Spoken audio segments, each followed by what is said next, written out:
This is how I get the highest quality videos on Instagram Reels.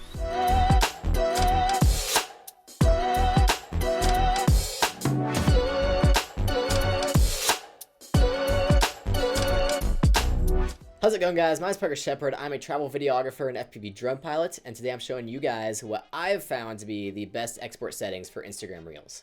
Now, I will say not everyone's going to agree with my export settings. Actually, there's definitely going to be people that disagree with my export settings, but I have tried a lot of different settings that people have recommended. I've watched so many different YouTube videos and tried all of the settings they recommend, and I have just found that these settings that I use are what work best whenever I'm uploading to Instagram.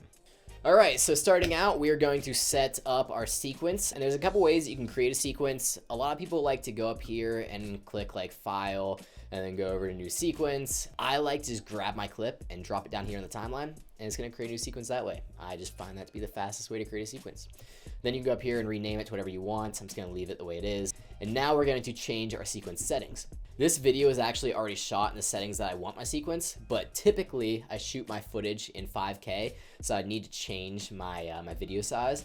But the two things you want to check for are you want to make sure that your FPS, your frame rate, is set to 30. Instagram Reels uses 30 FPS. So set here 29.97, that's the exact frame rate that you want to use. And then, and this is the part that people are going to disagree with, I use a 4K sequence. I know people are going to say, oh, Instagram is 1080. Trust me. Trust the process. 4K, 2160 by 3840. That's the resolution that you want to use. Hit OK. Then you're going to want to scale your footage down to that. So when I'm filming 5K, I need to scale it down to 4K. This clip is already 4K, so I don't need to do that. But if I were going to do that, you'd either do it right here in your scale settings, or the easiest way and what I typically use is just to right click, scroll down, click scale to frame size, and that's going to match your video to the frame. And now we're going to dive into the most important part, your export settings. So we're going to go up to File, Export, and Media. And then we're going to go here and click on Video, click on Match Source, then go down and click More. And now you need to click Render at maximum depth and use maximum render quality. Make sure both of those boxes are checked.